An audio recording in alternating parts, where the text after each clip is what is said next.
This is one of the most expensive pieces Visvim has ever produced, and today we're going to figure out why.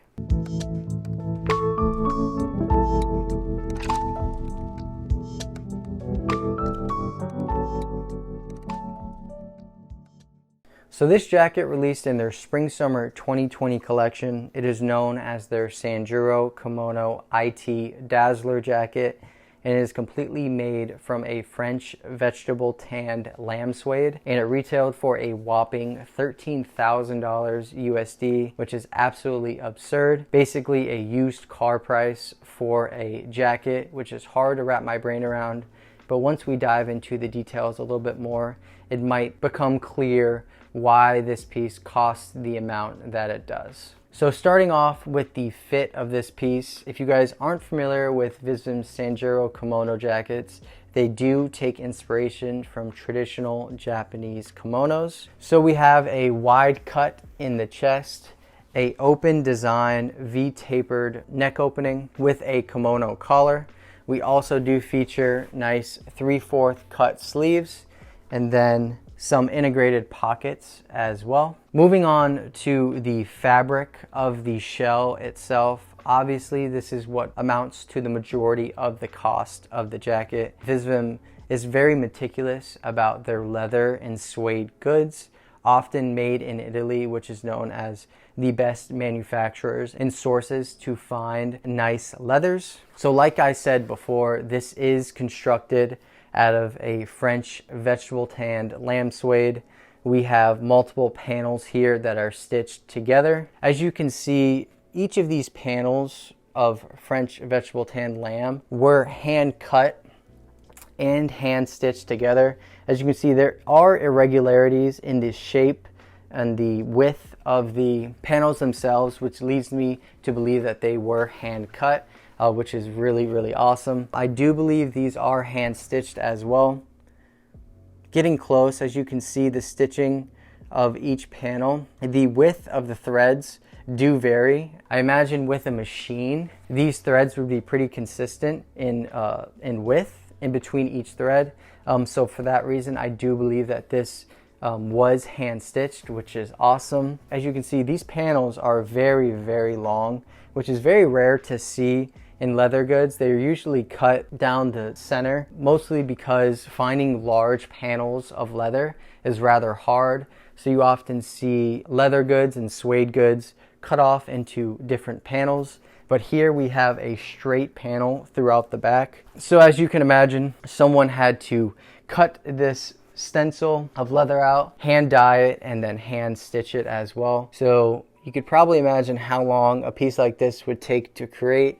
They have to, 1, source the leather, 2, dye the leather, and then 3, hand cut it and then stitch it together for the final step in construction. So I mean, you're talking probably months to make a piece like this. This one was pre-order exclusive, so only those who went to the trunk show could order it. So as you could imagine, with the high price point, the rarity of the piece itself, how long it would take to make, I don't think there's too many of these pieces out there. This is quite possibly the only size 3 in this color in existence. So basically we have a 1 of 1 jacket. And yeah, I just think this thing is absolutely incredible. As you can see, the texture and the color throughout the panels themselves is absolutely incredible.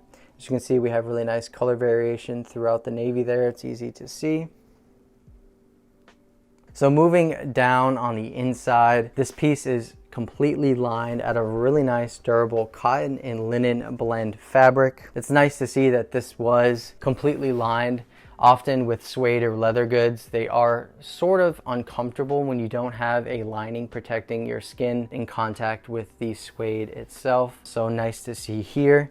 The pockets themselves are lined with that same cotton and linen fabric, which is nice to see as well. And yeah, that's basically it. We have a $13,000 jacket that was hand stitched, hand dyed, hand cut. All of those things are going to affect the price. Is it worth $13,000? Not for me, not in a million years.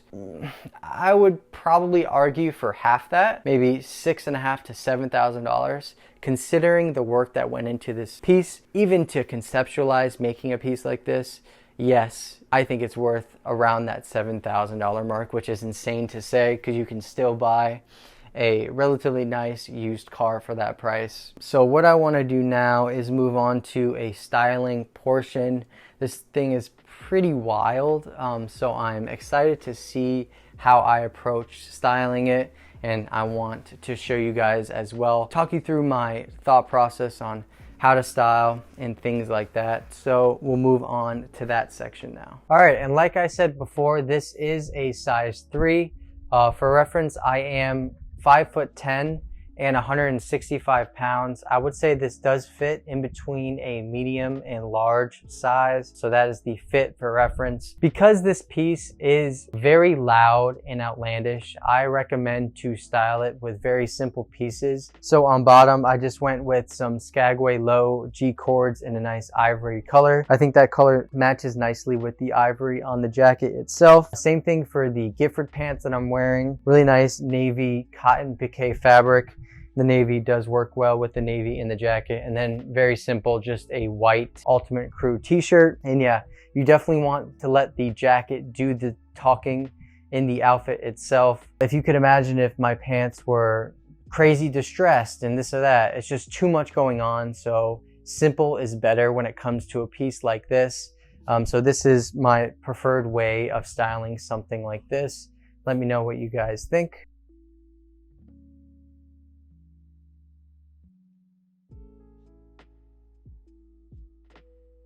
All right, and here's my second fit. Again, very, very simple. You just want to focus on colors that work well with the piece itself. I recommend earth tones and very neutral color palettes. So on bottom, we have some Foley Folk sneakers. We have some nice green Alda pants, and then a mud dyed jumbo tee underneath, and then obviously the jacket. Pretty good, simple fit. Let me know what you guys think.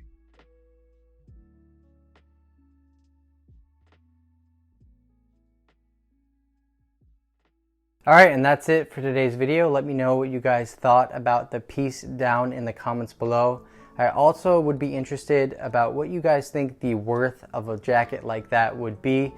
Do you think it's worth the $7,000 mark that I do? Or do you think it's worth more around $2,000 to $3,000? I'd be really interested to see your thoughts in the comments down below. If you haven't already and you like the content that I produce, please like the video and subscribe to the channel. It really helps me out. Don't forget to follow me on Instagram and Grailed. The links will be in the description below. And also don't forget to turn on post notifications both on this YouTube channel and my Instagram so you don't miss any of the Visvim content or the Visvim listings that I'll be doing in the future. Thank you so much for watching and have a good one.